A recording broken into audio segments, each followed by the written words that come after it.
बिस्मिल्लाहिर्रहमानिर्रहीम। अस्सलाम वालेकुम स्टूडेंट्स, उम्मीद करता हूँ आप सब लोग खैरियत से होंगे। क्लास 9 स्टूडेंट्स, हम क्लास 9 मैथमेटिक्स कर रहे हैं और इस सिलसिले में हमने चैप्टर नंबर 8 जो है इसकी एक्सरसाइज 8.1 एक आज कंटिन्यू करनी है और इसका उन्वान है ज्योमेट्री ऑफ स्ट्रेट लाइंस। तो हमारे पास इसका क्वेश्चन नंबर 11 है और using slopes prove that point A B C and D are vertices of a parallelogram. तो पैरेललोग्राम जो डायग्राम होता है उसे मैंने ऑलरेडी यहाँ पे ड्रॉ किया हुआ है, हमारे रेफरेंस के लिए, हमने समझने के लिए इसको ड्रॉ कर लिया है। और वर्टाइसेस को जो वैल्यूज़ देनी थी यानी कोऑर्डिनेट्स एक्स और वाई कोऑर्डिनेट्स, उसमें मैंने जो है यहाँ पे एक कोऑर्डिनेट दिया है -2 और 1, ये ए कोऑर्डिनेट। और जो जो क्वेश्चन के अंदर गिवन था हमने यहाँ पे ए बी सी डी के कोऑर्डिनेट्स जो हैं वो लिख लिए। अब जो है वो कहते हैं कि जी यूजिंग स्लोप, यानी स्लोप का जो इक्वेशन है उसको यूज़ करते हुए हमने प्रूव करना है कि ये चारों वर्टाइसेस या चारों कोऑर्डिनेट्स जो हैं वो पैरेललोग्राम के हैं। तो हम जो है सिर्फ स्लोप का फार्मूला यूज़ करेंगे और कुछ भी नहीं, बल्कि स्लोप का फार्मूला यूज़ करते हुए हमने प्रूव करके दिखाना है कि ये पैरेललोग्राम के वर्टाइसेस हैं। और स्लोप का फार्मूला जो है मैंने यहाँ लिख रखा है, और स्लोप को जो है वो ग्रेडियंट भी कहते हैं। This is also called slope, gradient is also called slope. तो ये है हमारा स्लोप का फार्मूला। तो स्लोप को जो है हम m से रिप्रेजेंट करते हैं, तो m is equal to y2 minus y1 over x2 minus x1। तो हम जो है इन तमाम वर्टाइसिस का एक दूसरे से जो है स्लोप फाइंड कर लेंगे और प्रूव करके दिखाएंगे कि ये एक दूसरे के पैरेलल हैं। तो अगर ये पैरेलल हैं तो इसका ये मतलब है कि ये पैरेललोग्राम के जो है ये साइड्स हैं। तो हम अपने क्वेश्चन को अब शुरू करते हैं। तो सबसे पहले a और b वर्टाइस का जो स्लोप है इसे हम फाइंड करेंगे। ये क्या है? ये जो है बात काबिल गौर है, मैं आपको बताता चलूँ कि ये जो मैंने पैरेललोग्राम बनाया है ये नॉट टू द स्केल है, ये जस्ट हमारे रेफरेंस के लिए मैंने बनाया है। तो ऐसा नहीं है कि ये जो ए बी की जो लाइन है ये हॉरिजॉन्टल लाइन है या बी सी की जो लाइन है ये डायगोनल सी लाइन है। ये प्लेन कर्व के ऊपर जो ग्रिड है, ग्रिड के ऊपर जो है ये किसी और तरीके से भी बन सकती है। फॉर एग्जांपल मैं आपको बताता चलूँ कि अगर हम जो है इस तरह ये जो है ग्रिड के ऊपर इस तरह भी बन सकती है, इस तरह भी पैरेललोग्राम बन सकता है जिसके कोई भी साइड जो है वर्टिकल या हॉरिजॉन्टल नहीं है। तो बताने का मकसद ये था कि अगर हॉरिजॉन्टल लाइन हो स्ट्रेट तो उसका ग्रेडियंट हमेशा ज़ीरो होता है। हम पिछली एक्सरसाइज में ये कर चुके हैं। और बिल्कुल स्ट्रेट लाइन हो, वर्टिकल लाइन हो, तो उसका ग्रेडियंट जो है वो अनडिफाइंड होता है, इसका ग्रेडियंट अनडिफाइंड होता है। तो लिहाजा ग्रिड के ऊपर जो है कुछ इस तरीके से आ रहा होगा, ये जो मैंने अभी ड्रॉ किया है ये पैरेललोग्राम। तो सिर्फ अपने रेफरेंस के लिए मैंने इस तरीके से ये ड्रॉ किया है, तो इससे जो है टू द स्केल का कोई ताल्लुक नहीं है। तो चलते हैं अपने सोल्यूशन की तरफ। तो सोल्यूशन में सबसे पहले हमने ए कोऑर्डिनेट और बी कोऑर्डिनेट का स्लोप फाइंड करना है। तो हम कुछ इस तरीके से इसको लिखेंगे कि slope of A B line का स्लोप हमने फाइंड करना है। तो हम सपोज करेंगे कि बी कोऑर्डिनेट x2 और y2 हैं और ए कोऑर्डिनेट्स जो है वो x1 y1 है। तो सबसे पहले हमने according to formula y2 minus y1 लिखना है, तो 3 माइनस 1 लिखेंगे सबसे पहले। सो 3 माइनस 1 डिवाइडेड बाय डिनोमिनेटर में हमने x2 माइनस x1 यानी 6 माइनस -2 लिखेंगे। सो 6 माइनस -2, तो -2 जो है ब्रैकेट में आएगा क्योंकि ये नेगेटिव वैल्यू है। तो 3 minus 2 is 2 divided by 6 plus 2 जो है ये 8 होंगे। तो नेट रिजल्ट है इसका 1/4 जो है इसका नेट रिजल्ट है। तो ये हमारा ग्रेडियंट हो जाएगा ए बी लाइन का। अब हम ग्रेडियंट फाइंड करेंगे, डी सी लाइन का ग्रेडियंट फाइंड करेंगे। तो यहाँ पे हम जो है ग्रेडियंट जो है रिप्रेजेंट करेंगे m से, और सी डी लाइन का ग्रेडियंट फाइंड करने जा रहे हैं। तो C D line is equal to y2 minus y1 यानी 3 माइनस 5। सो y2 3 है और इसमें से 5 माइनस करेंगे, divided by x2 minus x1 यानी 2 माइनस 10।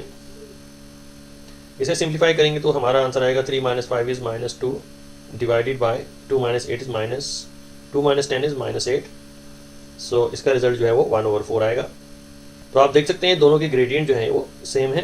तो जो पैरेलल साइड्स हैं यानी सी डी और ए बी, ये दोनों पैरेलल साइड्स हैं। प्रूव होता है पैरेलल साइड्स हैं क्योंकि इनके ग्रेडियंट्स भी सेम है। अगर दो लाइन्स ऐसी जिनके ग्रेडियंट सेम हो तो वो पैरेलल साइड्स कहलाती हैं। So hence it is proved के ए बी की जो ग्रेडियंट है, ए बी की जो स्लोप है ये इक्वल है सी डी स्लोप के इक्वल है। तो अब हम स्लोप फाइंड करेंगे बी सी और डी ए का। तो सबसे पहले मेजर जो है हम स्लोप का साइन ड्रॉ करेंगे और बी सी लाइन का स्लोप जो है फाइंड करेंगे। तो बी सी लाइन में हमारे पास ये सी के कोऑर्डिनेट्स जो हैं x2 y2 और b के कोऑर्डिनेट्स x1 और y1 हम सपोज कर लेंगे। तो y2 माइनस y1 जो है पाई माइनस 3, हम इसको इस तरीके से कुछ लिखेंगे पाई माइनस 3, ये y2 माइनस y1 है। और x2 माइनस x1 यानी 6 माइनस 10, सॉरी 10 माइनस 6, क्योंकि x2 जो है हमारे पास यहाँ पे 10 है और y2 जो है 5 है। अकॉर्डिंगली हमने यहाँ पे इसको x1 और y1 की वैल्यू पुट करनी है। सो y2 माइनस y1 यानी 5 माइनस 3 मैंने ऑलरेडी लिख लिया, और x2 माइनस x1 यानी 10 माइनस 6 जो है हम यहाँ पे लिखेंगे। सो 10 माइनस 6, सो इसका नेट रिजल्ट है 2/4। तो इसे भी सिंप्लीफाई करेंगे तो ये हमारे पास फ्रैक्शन आती है 1/2। तो जो स्लोप है बी सी लाइन का वो है 1/2। तो अब हम फाइंड करने जा रहे हैं डी ए लाइन का स्लोप। तो slope of D A line, slope of D A line. So हमने जो है वैल्यूज प्लग इन करनी है इसी ग्रेडियंट में। तो हमारे पास y2 जो है 1 है और y1 जो है वो 3 है। तो 1 माइनस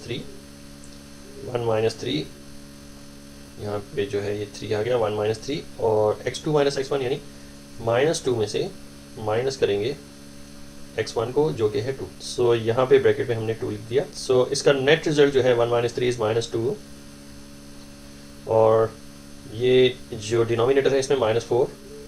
सो फर्दर इसको सिंप्लीफाई करेंगे तो हमारा आंसर आएगा 1/2। तो आप देख सकते हैं कि ये दोनों ग्रेडियंट जो है वो सेम है, यानी बी सी जो लाइन है इसका ग्रेडियंट सेम है डी ए लाइन से। और अगर दोनों के ग्रेडियंट सेम है इट मीन्स ये दोनों लाइंस जो हैं ये पैरेलल। सो यहाँ पे मैं इसको लिखूँगा कि B C gradient is equal to D A के ग्रेडियंट, ये दोनों की ग्रेडियंट सेम है, सो ये पैरेलल लाइंस है। So hence it is proved कि हमने सिर्फ स्लोप का ही फार्मूला यूज़ करना है और कुछ नहीं करना। हमने जो है ये स्लोप्स परपेंडिकुलर स्लोप्स नहीं चेक करने, लेकिन सिर्फ हमने स्लोप्स का फार्मूला अप्लाई करते हुए हमने ये प्रूव करके दिखाना है कि ये पैरेललोग्राम के स्लोप्स हैं। इसमें एक और बात मैं आपको बताता चलूँ कि पैरेललोग्राम में जो इंटीरियर एंगल्स हैं उसमें कोई भी एंगल जो है वो 90 डिग्री का नहीं होता। इसमें ये कोई भी एंगल जो है 90 डिग्री का हरगिज़ नहीं होता। तो इसको अगर चेक करना हो, क्योंकि हमारे पास ये जो रेक्टेंगल है इसकी भी साइड्स पैरेलल होती हैं और इनके भी स्लोप्स जो हैं सेम होते हैं, तो कैसे पता चलेगा कि ये जो है पैरेललोग्राम है या रेक्टेंगल है। सो इसके लिए फिर आप ये करें कि ए बी और बी सी लाइन का स्लोप फाइंड करें।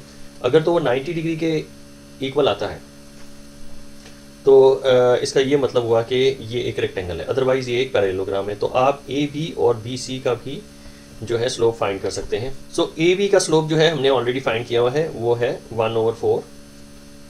तो हम यहाँ पे जो है 1/4 लिखेंगे और इसे मल्टीप्लाई करवाएंगे बी सी के स्लोप से। तो बी सी का स्लोप जो है वो है हमारे पास 1/2, और ये इक्वल होना चाहिए -1 के।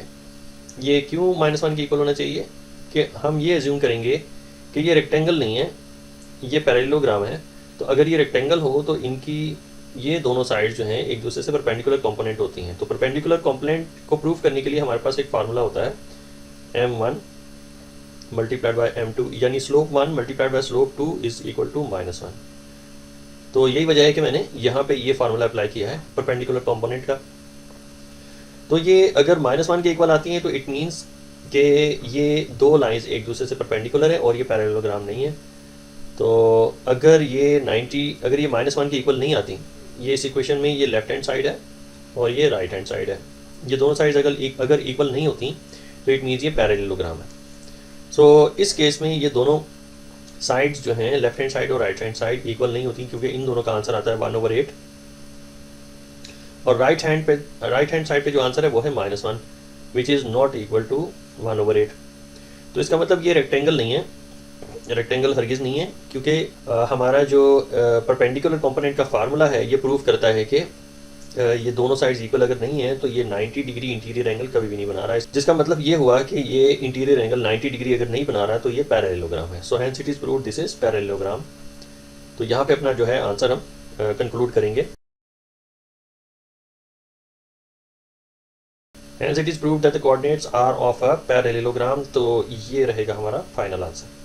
क्वेश्चन नंबर 12 है P Q R S are the vertices of a parallelogram। तो फाइंड P, तो P के वर्टाइसिस फाइंड करने हैं, P के कोऑर्डिनेट्स फाइंड करने हैं जो कि हैं x और y। तो जैसे कि आप क्वेश्चन में देख सकते हैं कि P के जो कोऑर्डिनेट्स है वो x और y हैं, इन्हें हमें फाइंड करना है। Since we have been given the coordinates of Q R S जो कि हैं -2 1 1 4 और 10 1, तो इनकी मदद से हमने x और y की वैल्यूज़ फाइंड करनी है। और हमें ये जो है बता दिया गया है कि ये जो वर्टाइसेस हैं, ये जो कोऑर्डिनेट्स हैं, ये एक पैरेललोग्राम बनाएंगे ग्रिड के ऊपर या ग्राफ पेपर के ऊपर। सो इस क्वेश्चन को समझने के लिए मैंने एक जो है डायग्राम ड्रॉ किया है जो कि पैरेललोग्राम का है, और इसके अंदर जो है मैंने डायगोनल्स भी जो हैं इसके ड्रॉ कर दिए हैं। तो डायगोनल्स जो हैं from one point two another point, जो कि बिल्कुल शेप के अंदर एक डायगोनल सी लाइन बनाते हैं, ये भी मैंने ड्रॉ कर। तो आपने नोटिस करना है कि ये जो डायगोनल्स हैं ये किसी एक पॉइंट पे जाके मीट करते हैं, और वो पॉइंट दोनों डायगोनल्स का सेम पॉइंट होता है। ये जो पॉइंट है जहाँ पे ये एक दूसरे को इंटरसेक्ट करते हैं, तो इन डायगोनल्स की जो, इस डायगोनल की जो लेफ्ट हैंड साइड है ये इसके राइट हैंड साइड के इक्वल होती है, और दूसरी डायगोनल की जो लेफ्ट हैंड साइड है वो इसके राइट हैंड साइड के इक्वल होगी। तो ये इसका मतलब ये हुआ कि एक दूसरे को सेम पॉइंट पे बाइसेक्ट करते हैं। तो लिहाजा हम जो हैं दोनों डायगोनल्स की मिड पॉइंट को सबसे पहले फाइंड करेंगे कि इनके मिड पॉइंट्स क्या हैं। तो मिड पॉइंट को फाइंड करने का जो फार्मूला है उसका तरीक़ाकार ये है कि हम y1 plus y2 divided by 2 ये फार्मूला यूज़ करेंगे y कोऑर्डिनेट फाइंड करने के लिए, और x कोऑर्डिनेट फाइंड करने के लिए हम जो है mid point x1 plus x2 over 2। तो ये इससे जो है x और y के कोऑर्डिनेट्स हम फाइंड कर सकते हैं मिड पॉइंट के। तो सबसे पहले हम मिड पॉइंट फाइंड करेंगे, तो उसके बाद हम जो है हमें एक क्लियर पिक्चर नज़र आएगी कि हम x और y किस तरीके से फाइंड कर सकते हैं। तो आइए चलते हैं सोल्यूशन की तरफ। तो सबसे पहले जो नोन वैल्यूज़ हैं, यानी क्यू एस की वैल्यूज़ नोन हैं, क्यू के कोऑर्डिनेट्स -2 और 2 हैं, और एस के कोऑर्डिनेट्स जो हैं वो 10 और 1 है। सो ये नोन वैल्यूज़ हैं। तो नोन वैल्यूज़ का जो सबसे पहले हमने जो है ग्रेडियंट फाइंड कर लेना है। सॉरी ग्रेडियंट नहीं, इसके मिड पॉइंट फाइंड करेंगे हम। So mid point of line Q S line का जो है मिड पॉइंट फाइंड करने जा रहे हैं। सो मिड पॉइंट फाइंड करने का तरीका ये है कि x1 plus x2 according to जो है इस मीडियन के फार्मूले से हम जो है मिड पॉइंट फाइंड करेंगे। तो सबसे पहले x कोऑर्डिनेट का जो है मिड पॉइंट फाइंड करेंगे। तो x1 x2 यानी क्यू एस कोऑर्डिनेट्स हैं, तो इसका x1 जो है वो 10 और प्लस करेंगे इसमें -2। सो हम मिड पॉइंट फाइंड करेंगे क्यू एस का। क्यू एस यानी सबसे पहले हम x कोऑर्डिनेट का मिड पॉइंट फाइंड करेंगे, फिर उसके बाद हम y भी फाइंड करेंगे। सो एवरेज जो है x कोऑर्डिनेट की वो होगी हमारे पास x1 plus x2 divided by 2, और y अगर फाइंड करेंगे तो ये होगा हमारे पास y1 plus y2 divided by 2। सो हम जो है 10 प्लस -2 करेंगे, और y भी इसी तरीके से फाइंड कर लेंगे 1 प्लस 2 डिवाइडेड बाई 2। सो ये हमारे पास 10 - 2 इज़ 8 ओवर 2, और x की वैल्यू 8 ओवर 2 और y की वैल्यू 3 ओवर 2 आ जाएगी। सो ये हमारे पास मिड पॉइंट निकल के आए हैं क्यू और क्यू एस लाइन के, ये क्यू एस लाइन के मिड पॉइंट्स हैं। अब जो है हम फाइंड करेंगे आर पी डायगोनल के मिड पॉइंट फाइंड करेंगे। सो आर पी एक डायगोनल है, इसका भी मिड पॉइंट फाइंड करेंगे। तो जो है हमने इसके फार्मूले में, यानी मिड पॉइंट के फार्मूले में हमें इसको प्लग इन करना है। सो सबसे पहले x1 प्लस x2 यानी 1 प्लस x लिखेंगे। सो ये 1 प्लस x डिवाइडेड बाई 2, इससे हमें x का पता चलेगा, और y कोऑर्डिनेट भी इसी तरीके से हम इसको 4 प्लस y लिखेंगे, 4 प्लस y डिवाइडेड बाई 2। अब यहाँ पे स्टूडेंट्स हमने ये करना है कि दोनों डायगोनल्स के मिड पॉइंट इक्वल हैं, सेम है, यानी दोनों डायगोनल्स जहाँ पे मीट करती हैं यही इनके मिड पॉइंट्स हैं। तो जो mid point Q S line का है वही मिड पॉइंट जो है वो आर पी लाइन का है। सो सबसे पहले हमने x के कोऑर्डिनेट फाइंड करने हैं। ये जो p के कोऑर्डिनेट x और y हैं, हमें सबसे पहले इसका x का फाइंड करना होगा। तो x के लिए हम ये करेंगे कि 1 प्लस x लिखेंगे, 1 प्लस x डिवाइडेड बाई 2, और दोनों डायगोनल्स के कोऑर्डिनेट जो है सेम है, तो लिहाजा इसको इक्वेट कर देंगे हम 8 ओवर 2 से। तो लिहाजा हम इसे 8 ओवर 2 के साथ इक्वेट कर देंगे। फिर से बताता चलूँ कि दोनों डायगोनल्स के जो मिड पॉइंट्स हैं वो सेम हैं, यानी इस पॉइंट पे आके दोनों डायगोनल्स के x की वैल्यू जो है वो 8/2 निकलती है। मैं यहाँ पे इसको सम अप कर देता हूँ। x की वैल्यू जो है वो 8/2 है मिड पॉइंट की, और 3/2 जो है वो y की कोऑर्डिनेट है, और ये डायगोनल QS है। तो QS डायगोनल जहाँ पे मीट करता है RP को, तो इस पॉइंट पे दोनों के कोऑर्डिनेट्स जो हैं वो सेम होने चाहिए, क्योंकि ये एक दूसरे को बाइसेक्ट करते हैं। तो लिहाजा ये जो x की वैल्यू है ये मैंने इक्वेट कर दी है PR डायगोनल के सेंटर से, तो लिहाजा मैंने इसको एक दूसरे के इक्वेट करना है। अब जो है हमने y जो है, ये y कोऑर्डिनेट जो है ये हमने इसके साथ इक्वेट करना है, क्योंकि दोनों डायगोनल्स का जो मिड पॉइंट है वो सेम है। तो लिहाजा हमने एक दूसरी वैल्यू को इक्वेट करना है, यानी 4 + y divided by 2, this should be equal to the y coordinate of QS line, और y कोऑर्डिनेट है हमारे पास 3/2। तो ये जो है इक्वेशन हमारे पास आ जाएगी। इस इक्वेशन के अकॉर्डिंग जो है हमने x और y की वैल्यूज़ फाइंड कर लेनी है। सो फर्स्ट इक्वेशन की तरफ अगर हम देखें तो ये हम दोनों तरफ 2 है, तो ये तो कैंसिल हो जाता है, तो ओनली हमारे पास 1 + x इज़ इक्वल टू 8 ये इक्वेशन बचती है। सो हमारे पास x की वैल्यू जो है 8 - 1 इज़ 7, x की वैल्यू निकलती है 7, यानी ये जो कोऑर्डिनेट है हमारे पास p कोऑर्डिनेट, इसमें x की वैल्यू जो है वो 7 है। बिल्कुल इसी तरीके से y कोऑर्डिनेट भी फाइंड कर लेंगे। तो आप देख सकते हैं इस इक्वेशन में दोनों तरफ जो है फ्रैक्शन है और डिनोमिनेटर भी सेम है, तो हमारे पास जो वैल्यू रिफाइन होके आती है वो है 4 + y is equal to 3। So y की वैल्यू हमारे पास निकल के आएगी यहाँ पे 3 - 4 which is -1। So y is equal to -1, तो यहाँ पे y की वैल्यू जो है वो -1 होगी। सो यही x और y की वैल्यूज़ है जिन्हें हमने फाइंड करना था, कैलकुलेट करना था। आई होप कि इस क्वेश्चन को मैं अच्छे तरीके से अंडरस्टैंड कर पाया हूँ आपको। अगर नहीं तो मुझे कमेंट करके ज़रूर पूछिएगा। हमारा अगला क्वेश्चन है क्वेश्चन नंबर 13, और वो भी लगभग ऐसा ही है जैसे कि हमने ये क्वेश्चन नंबर 12 किया था। तो इस क्वेश्चन में भी हमें जो है वर्टाइसिस गिवन है एक रोम्बस के, और एक डायग्राम बना के दिखा दिया गया है। तो 3 वर्टाइसिस हैं ABC, और फोर्थ वर्टाइस जो है हमने फाइंड करना है। तो फोर्थ वर्टाइस को हमने सपोज कर लिया कि ये हमारे पास जो है x और y है। तो x और y की वैल्यूज़ जो है हमें फाइंड करनी है। तो हमें जो है जो पिछला क्वेश्चन था क्वेश्चन नंबर 12, उसी के रेफरेंस से अगर मैं आपको बताता चलूँ तो ये हमारे पास इसके डायगोनल्स बनते हैं रोम्बस के। तो ये हमारे पास जो डायगोनल है, ये एक रोम्बस का अंदर का जो है ये एक डायगोनल है। तो हम सपोज कर लेते हैं ये जो x और y हैं ये कोऑर्डिनेट D पे मौजूद है, ये कोऑर्डिनेट D है, हमने इसको कोई नाम दे देना है। तो कोऑर्डिनेट D से B तक हमने एक स्ट्रेट लाइन ड्रॉ कर दी जो कि है एक डायगोनल। बिल्कुल इसी तरीके से हमने C और A के जो है पॉइंट्स को ज्वाइन कर लेना है एक डायगोनल से। तो C और A को हमने इस तरीके से ज्वाइन कर लेना है एक स्ट्रेट लाइन से, तो ये हमारे पास हो जाएगा सेकंड डायगोनल। तो ये दो डायगोनल जो है हमने ड्रॉ कर लिए हैं, और आप अगर नोटिस करें तो ये दोनों डायगोनल्स किसी एक पॉइंट पे मीट करते हैं। सो ये दोनों डायगोनल जो है जिस पॉइंट पे मीट करते हैं ये दोनों का मिड पॉइंट है, और दोनों का मिड पॉइंट जो है वो इक्वल है। यानी कहने का मकसद ये है कि BD जो डायगोनल है, BD डायगोनल, इसका जो मिड पॉइंट है, BD डायगोनल का जो मिड पॉइंट है ये इक्वल होगा AC लाइन के मिड पॉइंट के। इन दोनों के मिड पॉइंट सेम होंगे क्योंकि ये दोनों एक पॉइंट पे मीट कर रहे हैं जो कि है ये वाला पॉइंट। सो सबसे पहले हम जो है इस क्वेश्चन में AC लाइन का जो है ये मिड पॉइंट फाइंड करेंगे क्योंकि इसके ये नोन वैल्यूज़ हैं। So mid point of AC line, again हम मिड पॉइंट वाला फार्मूला जो है वो यूज़ करेंगे। सो हमारे पास जो मिड पॉइंट का फार्मूला है वो है x1 + x2/2, और y कोऑर्डिनेट के लिए भी यही है y1 + y2/2। ये दोनों पॉइंट्स की एवरेज है या इसको मीडियन भी कहा जाता है। सो अगर हम इसमें वैल्यूज़ प्लग इन करें AC लाइन के तो वी आर 2 + -2 हम करेंगे। सो ये हो जाएगा हमारे पास 2 + -2, दोनों को ऐड करेंगे और डिवाइडेड बाई 2 कर देंगे।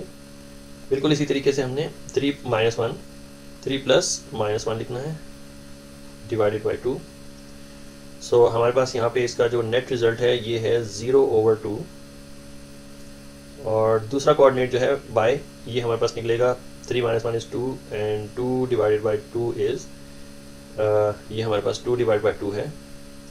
सो पहला जो कोऑर्डिनेट है वो है 0, x की वैल्यू हमारे पास यहाँ पे 0 आएगी और y की वैल्यू हमारे पास यहाँ पे 1 आएगी। सो ये एक कोऑर्डिनेट निकल के आया है जो कि है मिड पॉइंट, इसे हम कहेंगे ये है mid point of line AC। सो ये AC लाइन का मिड पॉइंट है। अब हम जो है BD लाइन का मिड पॉइंट फाइंड करेंगे। सो हम यही फार्मूला यूज़ करेंगे मिड पॉइंट फाइंड करने का। तो x1 प्लस x2 यानी x प्लस 3 हम लिखेंगे यहाँ पे। तो x प्लस 3 डिवाइडेड बाई 2, और ये x की वैल्यू फाइंड करने के लिए होगा, और y की वैल्यू भी बिल्कुल इसी तरीके से हम फाइंड करेंगे। ये होगी y, और यहाँ पे y जो है वो 4 है तो y प्लस 4 लिखेंगे, y प्लस 4 डिवाइडेड बाई 2। अब मैंने आपको कहा था कि दोनों डायगोनल जो हैं किसी एक पॉइंट पे मीट करते हैं, वही इनका मिड पॉइंट है, और मिड पॉइंट दोनों डायगोनल्स के सेम है। सो अगर मिड पॉइंट दोनों डायगोनल्स के सेम है तो हमने इन दोनों एक्सप्रेशंस को इनके मिड पॉइंट के साथ इक्वेट कर देना है।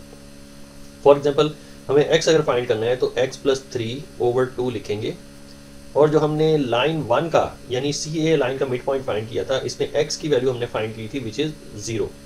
सो हम इसे इक्वेट कर देंगे 0 के साथ, क्योंकि हमें x की वैल्यू फाइंड करनी है। y फाइंड करने के लिए हम क्या करेंगे कि हमने y की एक्सप्रेशन लिखनी है। y की एक्सप्रेशन है y प्लस 4 डिवाइडेड बाई 2, और जो फर्स्ट डायगोनल की में जो y की वैल्यू थी वो थी 1। सो हम इसे इक्वेट कर देंगे 1 के साथ। सो अगर हम इसे सॉल्व करें तो हमारे पास x और y की वैल्यूज जो है वो फाइंड हो जाएंगी। सो यहाँ पे x की वैल्यू निकल रही है x इज इक्वल टू -3। अगर हम इसे सॉल्व करें तो x की वैल्यू -3 है, और अगर हम y को सॉल्व करें तो y की वैल्यू निकलेगी 2 - 4। सो y इज इक्वल टू -2। सो यहाँ पे हमारे पास x की वैल्यू है -3, और y की वैल्यू हमारे पास निकल के आई है -2। तो ये दो x की वैल्यूज़ हैं जो हम कैलकुलेट करके मिड पॉइंट की मदद से हमने आपको करके दिखाया। सो यही इसका जो है वो फाइनल आंसर है। अब हम चलेंगे क्वेश्चन नंबर 14 की तरफ। क्वेश्चन नंबर 14 में हमारे पास जो है 3 कोऑर्डिनेट्स गिवन हैं। सो 3 कोऑर्डिनेट्स जो हैं मिल के अगर तीनों को मिलाया जाए तो ये ट्राइंगल की शेप बनती है। तो एक ट्राइंगल जो है मैंने यहाँ पे ड्रॉ कर दिया है, और इसको फर्जी जो क्वेश्चन के अंदर कोऑर्डिनेट्स थे मैंने इनको असाइन कर दिए हैं। तो हमारे पास ये एक ट्राइंगल है, और मैंने जितने भी कोऑर्डिनेट्स है इसके जो कोऑर्डिनेट्स है वर्टाइसिस, इनको मैंने वैल्यूज असाइन कर दी हैं। सो पूछा ये जा रहा है कि ये वर्टाइसिस जो हैं ये एक ट्राइंगल के हैं, फाइंड स्लोप्स ऑफ साइड्स। तो पार्ट 1 में हमने इनकी साइड्स के स्लोप्स फाइंड करने हैं। तो स्लोप का फार्मूला जो है ये ऑलरेडी मैंने यहाँ पे आपकी रेफरेंस के लिए लिख के रखा है, m is equal to y2 - y1 over x2 - x1। और सेकंड पार्ट है हमारे पास स्लोप्स ऑफ मीडियंस। इन स्लोप्स के जो मीडियंस हैं वो हमें फाइंड करने हैं। यानी यहाँ पे हमारे पास यहाँ पे इसका मीडियन, ये जो पॉइंट्स हैं मैंने इनके दरमियान के जो मिड पॉइंट्स हैं ये मीडियंस कहलाते हैं, और इनका स्लोप्स जो है हमने फाइंड करने हैं। और लास्टली हमें स्लोप्स ऑफ एल्टीट्यूड्स, यानी कि हर साइड के ऊपर एक परपेंडिकुलर ड्रॉ करेंगे, और इनका जो स्लोप है वो हम फाइंड करेंगे, इनके परपेंडिकुलर का स्लोप फाइंड करेंगे। एल्टीट्यूड्स का यहाँ पे मतलब ये है कि परपेंडिकुलर लाइन का स्लोप, हर साइड की परपेंडिकुलर लाइन का स्लोप। तो ये हमारे पास यहाँ पे परपेंडिकुलर को रिप्रेजेंट करता है। सो एल्टीट्यूड्स का मतलब perpendicular lines on the sides of the triangle. So अब अपने सोल्यूशन की तरफ चलते हैं, और सबसे पहले पहला पार्ट हमारे पास ये है स्लोप्स ऑफ साइड की स्लोप्स जो है हमें फाइंड करनी है। तो ये हमारे पास यहाँ पे पहला पार्ट है, इसे हम सॉल्व करते हैं। तो सबसे पहले हम स्लोप फाइंड करेंगे ए बी लाइन की। So slope of A B line का स्लोप जो है हम फाइंड करने जा रहे हैं। स्लोप का फार्मूला यही है जो यहाँ पे मैंने मेंशन किया हुआ है आपको। तो y2 - y1 over x2 - x। सो यहाँ पे हमने किसी एक कोऑर्डिनेट को 1 और किसी दूसरे कोऑर्डिनेट को 2 जो है वो सपोज कर लेना है। सपोज हम b को x2 और y2 कह देते हैं। ये स्टूडेंट्स आपकी अपनी मर्जी के ऊपर है, आप किसी कोऑर्डिनेट को 1 और 2 बना सकते हो। सो फिर हम जो है x कोऑर्डिनेट जो है अकॉर्डिंगली फिर ये x1 तो y1 हो जाएगा। सो वैल्यूज प्लग इन करेंगे अपने इस ग्रेडियंट के फार्मूले में, और इस ए बी लाइन का जो है वो ग्रेडियंट फाइंड कर लेंगे। सो according to formula y2 - y1 है, तो लिहाजा 5 - 0 करेंगे यहाँ पे। सो ये हमारे पास 5 - 0 ओवर x2 - x1 यानी 0 - 5। सो 0 - 5, तो इसका जो नेट रिजल्ट है वो है 5 ओवर -5 विच इज़ -1। सो -1 जो है इसका स्लोप है। अब हम स्लोप फाइंड करने जा रहे हैं BC लाइन का। So slope of BC line. So हम सपोज कर लेते हैं कि C जो है x1 और y1 है। सो अकॉर्डिंगली हमने y2 - y1 यानी 5 - 8 लिखना है। सो 5 - 8 over x2 minus x1 यानी 0 minus 8. So 5 minus 8 is minus 3 whole divided by ये हमारे पास माइनस 8 है. सो इसका नेट रिजल्ट है 3/8. सो हमारे पास BC लाइन का स्लोप आ गया 3/8. और अब जो लाइन रह गई है वो है AC लाइन. सो AC लाइन का हमने स्लोप फाइंड करना है. Slope of AC line. So values plug in करेंगे. इस बार जो है C कोऑर्डिनेट को x2 और y2 सपोज करेंगे. सो अकॉर्डिंगली हमने इसको फार्मूले में प्लग इन करना है. तो y2 माइनस y1 यानी 8 माइनस 0 लिखेंगे. 8 minus 0 divided by y2 minus y1 यानी 8 माइनस 0 और x2 माइनस x1 यानी 8 माइनस 5. सो इसका नेट रिजल्ट है 8/3. सो ये तीन जो है हमने तीनों लाइंस के स्लोप्स जो है हमने फाइंड कर लिए हैं. अब स्टूडेंट्स नेक्स्ट पार्ट में हमें कहा जा रहा है कि फर्स्ट ऑफ ऑल मैं ये बता दूं कि ये जो आंसर्स हैं ये फर्स्ट पार्ट के आंसर्स जो हमने फाइंड कर लिए हैं. तो पार्ट 1 के आंसर्स जो हैं हमारे पास है -1. AB लाइन का जो है ये हमारे पास AB लाइन है, इसका स्लोप जो है वो -1 है. और BC लाइन का 3/8 है और AC लाइन का 8/3. अब हम पार्ट 2 करने जा रहे हैं. सो ये हमारे पास पार्ट 2 है और पार्ट 2 में पूछा जा रहा है कि स्लोप्स ऑफ मीडियंस. हमने सबसे पहले मीडियन के लिए मिड पॉइंट फाइंड करना है. तो मिड पॉइंट ही मीडियंस होते हैं. तो सबसे पहले हम मिड पॉइंट फाइंड करेंगे और मिड पॉइंट से जो वर्टाइस है उससे एक स्ट्रेट लाइन ड्रॉ करेंगे. स्ट्रेट लाइन ड्रॉ करने के बाद हमने उसका स्लोप फाइंड करना है. So let's start from AB line. So AB line से हम AB लाइन का सबसे पहले हम मिड पॉइंट फाइंड करेंगे. मिड पॉइंट से AB लाइन का. तो मिड पॉइंट का अगेन हमारे पास फार्मूला है x फाइंड करने के लिए x1 plus x2 divided by 2 और y फाइंड करने के लिए हमारे पास y is equal to y1 plus y2 divided by 2.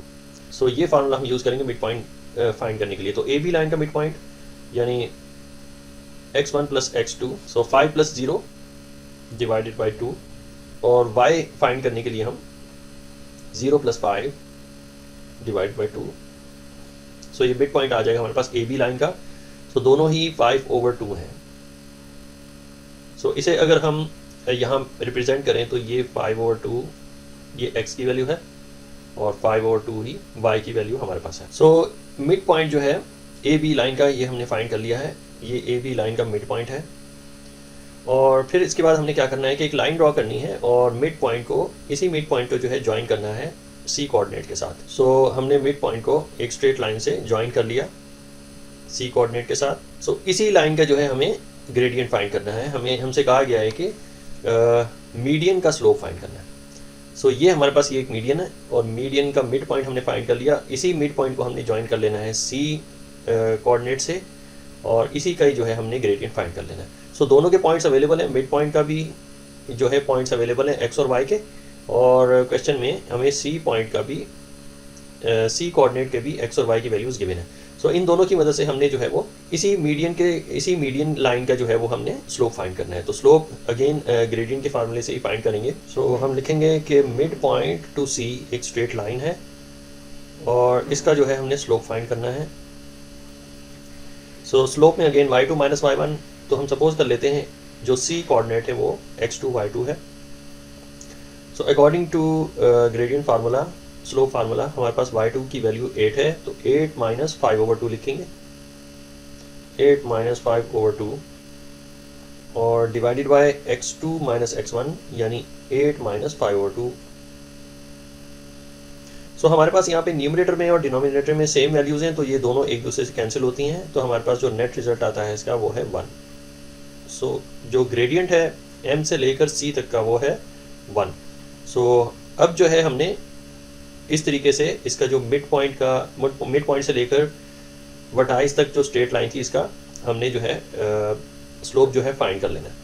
सो इसे हम कहेंगे कि ये जो मिड पॉइंट था हम इसे कोई नंबर दे देते हैं. ये मिड पॉइंट 1 है और मिड पॉइंट से लेकर C तक जो स्ट्रेट लाइन है इसका स्लोप हमारे पास निकल के आया है 1. सो अब हम आगे चलते हैं और AC लाइन का मिड पॉइंट फाइंड करते हैं. सो AC लाइन का जो मिड पॉइंट है वो हम फाइंड करने जा रहे हैं. मिड पॉइंट का अगेन हम जो है ये फार्मूला यूज़ करेंगे. सो x के लिए हम लिखेंगे x कॉमा y। सो हमारे पास x1 plus x2 divided by 2, यानी x1 जो है हमारे पास 5 है और x2 जो है 8 है, तो 5 प्लस 8 लिखेंगे, 5 प्लस 8 डिवाइडेड बाई 2। और इसी तरीके से y भी फाइंड कर लेंगे, 0 प्लस 8 डिवाइडेड बाई 2। सो इसका नेट रिजल्ट है 5 प्लस 8 इज़ 13 डिवाइडेड बाई 2, और सेकंड जो वैल्यू है y की वैल्यू वो है हमारे पास 4। सो ये है मिड पॉइंट, हमारे पास मिड पॉइंट 2 जो है ये निकल के आया है 13/2, 4। सो ये हमारे पास एक मिड पॉइंट आया है।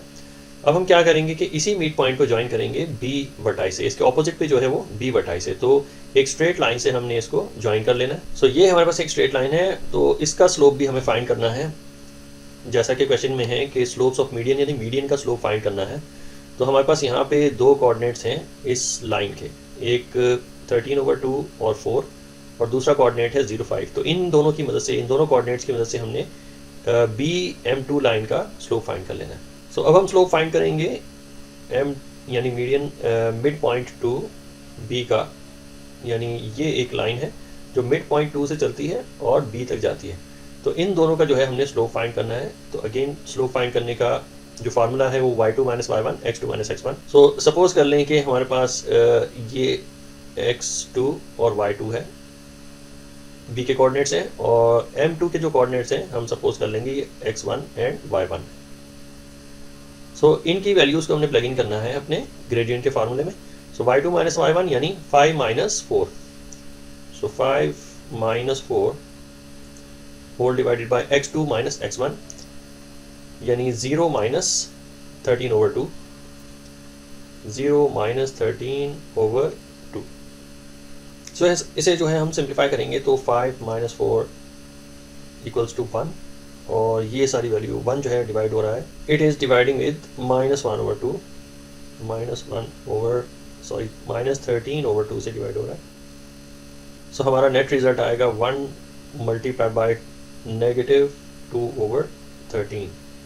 सो -2/13 जो है इसका नेट रिजल्ट है। सो आंसर में हम लिखेंगे कि M2B यानी मिड पॉइंट से लेकर B तक एक जो स्ट्रेट लाइन है उसका जो हमारे पास स्लोप निकल के आया है दैट इज़ -2/13, -2/13।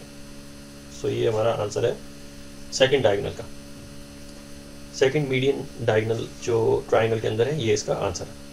स्टूडेंट्स अब हम BC लाइन का मिड पॉइंट फाइंड करेंगे। So mid point of BC हम यहाँ पे इसको मेंशन कर देंगे, mid points of BC line is equal to x1 plus x2 and divided by 2। so BC line हमारे पास 0 plus 8 यानी x1 और x2 को ऐड करके 2 से डिवाइड करेंगे। so 0 plus 8 divided by 2, यहाँ हमारे पास जो है वो x की वैल्यू दिखाएगा, और y जो है हमारे पास इसका जो मिड पॉइंट है वो y1 plus y2 यानी 5 plus 8 डिवाइडेड बाई 2 लिखेंगे। सो 5 + 8 डिवाइडेड बाई 2। सो इसके जो नेट रिजल्ट्स हैं वो हैं हमारे पास 8/2 इज़ 4, x की वैल्यू 4 है मिड पॉइंट में, और मिड पॉइंट में y की वैल्यू जो है वो 13/2। सो ये दो कोऑर्डिनेट्स निकल के आए हैं हमारे पास मिड पॉइंट के, 4 एंड 13/2। सो ये हमारे पास है मिड पॉइंट 3, जिसमें हमारे पास पहला जो x की वैल्यू है वो है 4, और यहाँ पे मिड पॉइंट की जो y की वैल्यू है वो है 13/2। सो ये मिड पॉइंट्स के, ये इस मिड पॉइंट का कोऑर्डिनेट्स है। सो अब हमें क्या करना है कि इसी मिड पॉइंट 3 को, यानी इस जो पिंक पॉइंट है, इस पॉइंट को हमने ज्वाइन करना है ए कोऑर्डिनेट के साथ। सो हम एक स्ट्रेट लाइन से इसको ज्वाइन कर लेंगे, एक स्ट्रेट लाइन से जो है पॉइंट ए से हमने इसको ज्वाइन कर लिया। सो हमने इसी लाइन का जो है ग्रेडियंट फाइंड करना है। सो हमारे पास ये M3A लाइन है, तो इसको हम लिखेंगे M3A लाइन है जिसका हमने स्लोप फाइंड करना है। स्लोप का अगेन यही फार्मूला है y2 - y1। तो जो चूँकि दो कोऑर्डिनेट्स हमारे पास गिवन है, सो लिहाजा हमने वैल्यूज़ पुट प्लग इन करनी है। तो सपोज कर लें कि हमारे पास जो M3 है x2 y2 है, और a के कोऑर्डिनेट्स जो हैं वो x1 y1 है। सो इन्हीं वैल्यूज़ को हमने प्लग इन करना है अपने ग्रेडियंट के फार्मूले में। तो y2 - y1 यानी 13/2 - 0। सो हम लिखेंगे 13/2 minus 0 whole divided by x2 minus x1 यानी 4 माइनस 5 सो इसे हम सॉल्व करेंगे। सो इसे अगर हम चाहें तो कैलकुलेटर पे सॉल्व कर सकते हैं। पूरी इनपुट देने के बाद हमने इसको किस तरीके से इनपुट देनी है कि चूँकि ये फ्रैक्शन है और फ्रैक्शन के अंदर अगेन ये फ्रैक्शन है, सो दूसरा फ्रैक्शन ये हो जाएगा हमारे पास, और 13/2 लिखेंगे। 13 डिनोमिनेटर में 2 और ये है माइनस 0। नेक्स्ट हमारे पास जो डिनोमिनेटर में है ये 4 माइनस 5 है, 4 माइनस 5। तो इसका जो नेट रिजल्ट है वो आता है माइनस 13/2। तो यहाँ पे हमारे पास इसका जो ग्रेडियंट निकलता है माइनस 13/2 निकलता है। सो अब वक्त आ गया है कि इसे हम कंक्लूड करें पार्ट 2 के आंसर को और पार्ट 1 के आंसर्स को। ये हमारे पास इसके सारे के सारे सॉल्यूशंस हैं, लेकिन अभी पार्ट 3 बाकी है, लेकिन उससे पहले हमें पार्ट 1 और पार्ट 2 को कंक्लूड करना है। सो पार्ट 1 में हमारा जो आंसर आया था, पार्ट 1 में हमारे पास जो ग्रेडियंट्स निकल के आए थे इन साइड्स के वो थे -1 3/8 एंड 8/3। सो -1 3/8, सेकेंड साइड का जो ग्रेडियंट था 3/8 था, और जो थर्ड साइड का ग्रेडियंट था वो था 8/3। सो ये ग्रेडियंट्स थे हमारे पास इस ट्राइंगल की तीनों साइड्स के। फिर हमने फाइंड किए इनके मिड पॉइंट्स, जो इनके मीडियंस हैं, मीडियंस की ग्रेडियंट निकालने। तो मीडियंस के ग्रेडियंट निकालने के लिए हमने मिड पॉइंट पहले फाइंड किए और मिड पॉइंट को ज्वाइन किया इनके कोऑर्डिनेट से, ऑपोजिट कोऑर्डिनेट से, और चूंकि ये एक स्ट्रेट लाइन बन गई तो इस स्ट्रेट लाइन का हमें जो है वो ग्रेडियंट फाइंड करना था। तो सेकंड पार्ट के जो आंसर्स हैं उसे भी मैं कंक्लूड कर लेता हूँ यहाँ। तो ये हो जाएंगे हमारे पास सेकंड पार्ट के आंसर्स। सो पहला मीडियन जो था हमारे पास वो था M1C। इसका हमने ग्रेडियंट फाइंड किया तो हमारा आंसर आया M1C का 1 आंसर आया था। सो हमने अपने आंसर में इसको रिप्रेजेंट करना है 1 से, ये हमारे पास 1 है। और M2B यानी कि ये हमारे पास एक लाइन थी, M2 से लेकर B पॉइंट तक एक स्ट्रेट लाइन थी, इसका हमने ग्रेडियंट फाइंड किया तो हमारा आंसर आया -2/13। ये हम इसे जो है यहाँ पे मेंशन कर देंगे -2/13।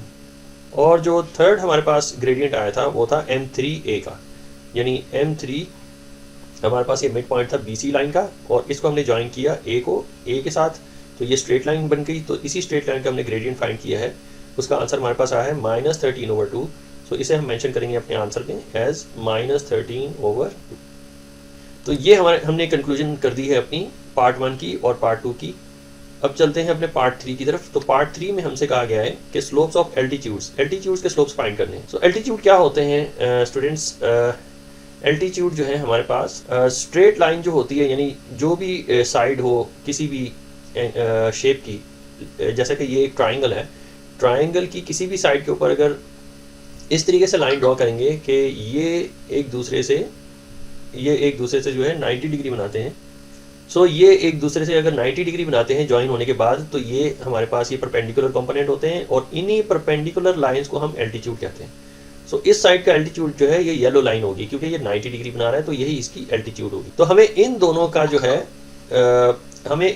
जो है ग्रेडियंट फाइंड करना। स्टूडेंट्स एक बार फिर से आपको बताता चलूँ कि अगर हम फॉर एग्जांपल ये हमारे पास एक स्ट्रेट लाइन है, और इसी स्ट्रेट लाइन के ऊपर अगर हम परपेंडिकुलर लाइन ड्रॉ करते हैं, फॉर एग्जांपल ये हमने परपेंडिकुलर लाइन ड्रॉ की है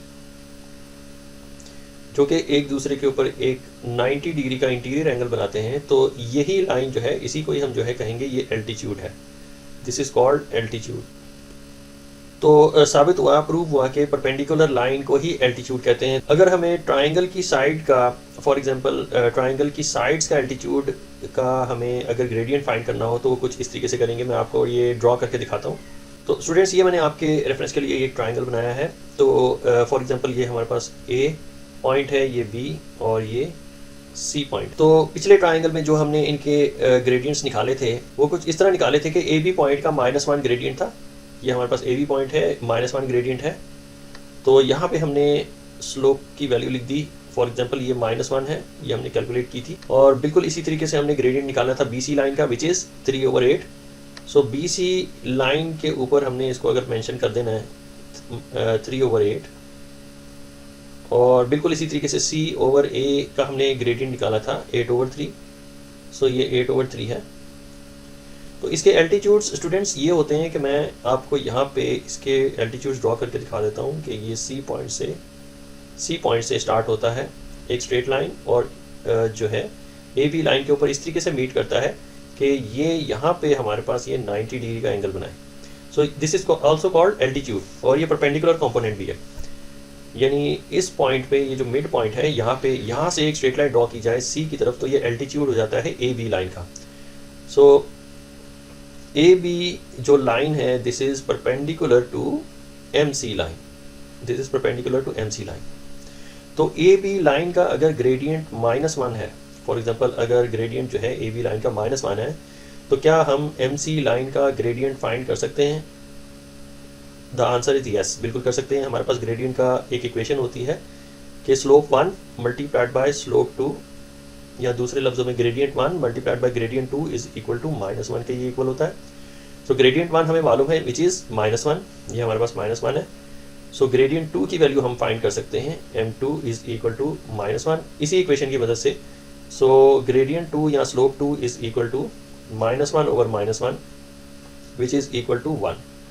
सो लाइन 2 की जो ग्रेडियंट है, हमारे पास ए बी लाइन की ग्रेडियंट थी -1, सो एम सी लाइन की जो ग्रेडियंट होगी वो होगी हमारे पास m इज इक्वल टू 1 के इक्वल होगी। सो इसी इक्वेशन की मदद से ये जो हमारे पास फार्मूला है या इक्वेशन है परपेंडिकुलर लाइन, परपेंडिकुलर स्लोप्स की, हमने इसी को यूज करते हुए हमने एल्टीट्यूड्स के स्लोप्स फाइंड कर लेने। सो हमारे पास यहाँ पे एल्टीट्यूड जो था, जो साइड्स थी, साइड्स का ग्रेडियंट हमने फाइंड किया हुआ ऑलरेडी। साइड्स के ग्रेडियंट्स को हमने कंपाइल करके यहाँ पे लिखा था अपने आंसर को। तो ये हमारे पास है तमाम साइड्स का ग्रेडियंट जो कि ट्राइंगल है। तो इसी ग्रेडियंट्स को यूज करते हुए इनके एल्टीट्यूड्स का, इसी ट्राइंगल के एल्टीट्यूड्स का ग्रेडियंट फाइंड कर लें। सो ये हो जाएगा हमारे पास पार्ट 3 का आंसर। तो इसे अगर हम कंपाइल करके लिखें तो -1 का हमारा आंसर आया है 1। सो हमारे पास एक जो आंसर है वो है 1। पहली साइड की एल्टीट्यूड का जो ग्रेडियंट है वो है 1। तो सेकंड साइड की एल्टीट्यूड का ग्रेडियंट क्या होगा हमारे पास, हमने इसी इक्वेशन में से पुट करके आंसर निकाल लेना है। तो सेकंड साइड का ग्रेडियंट था 3/8। सो 3/8 को हम कैलकुलेट करेंगे, ये हो जाएगी हमारे पास स्लोप 1 मल्टीप्लाइड बाय एल्टीट्यूड का slope is equal to, should be equal to -1। So अगर हम इसे सॉल्व करें तो हमारे पास एल्टीट्यूड का स्लोप जो है वो फाइंड हो जाएगा। सो दिस इक्वल्स टू -8/3, इसका आंसर आता है -8/3। तो सेकंड साइड जो है इस ट्राइंगल की, उसके एल्टीट्यूड का जो स्लोप है वो है -8/3, एक ये आंसर आएगा। अब जो हमारे पास लास्ट साइड है, जो थर्ड साइड है, उसका स्लोप निकला था 8/3। सो 8/3 को हमने अपनी इसी इक्वेशन में पुट करना है, ये जो हमारे पास है परपेंडिकुलर की equation m1 multiplied by m2 is equal to -1, इसी में हम इसको प्लग इन करेंगे। सो थर्ड साइड है हमारे पास, उसकी स्लोप है 8/3। सो 8/3 हमने लिखा multiplied by slope of the height, slope of the altitude. So m2 जो है ये स्लोप ऑफ द एल्टीट्यूड होगी, इसे हमें कैलकुलेट करना है या फाइंड करना है। So this should be equal to -1। So हमारे पास एल्टीट्यूड की जो स्लोप आएगी m2 is equal to -1 multiplied by 3/8। So ये हो जाएगा हमारे पास -3/8। सो जो थर्ड साइड का एल्टीट्यूड है, थर्ड साइड की स्लोप की जो होगी, उसका जो एल्टीट्यूड है उसकी स्लोप जो होगी वो होगी -3/8। सो हमारे पास जो पहला आंसर आया है वो है, इसे मैं हाईलाइट कर रहा हूँ, ये हमारे पास एक पहला आंसर है। और सेकंड पार्ट का जो आंसर्स हैं उनके ग्रेडियंट्स या उनके स्लोप्स जो हैं, ये हमारे पास इसका, मैं इसे जो है सर्कल आउट कर लेता हूँ। ये हमारे पास पार्ट 1 का आंसर है, तीनों साइड्स के स्लोप हैं। और ये हमारे पास पार्ट 2 यानी तीनों साइड्स के मीडियंस के जो स्लोप्स हैं, ये पार्ट 2 का आंसर है। और पार्ट 3 यानी जितने भी साइड्स हैं ट्राइंगल की, उनकी एल्टीट्यूड का ग्रेडियंट जो है, ये हमने इस तरीके से इसको कैलकुलेट किया हुआ है। तो हमने ऐसे जो है इसको रिप्रेजेंट करना है अपने आंसर्स में। तो ये 3 पार्ट जो है हमारे पास यहाँ पे कंप्लीट हो जाते हैं। तो ये हमारे पास है फाइनल आंसर इसका।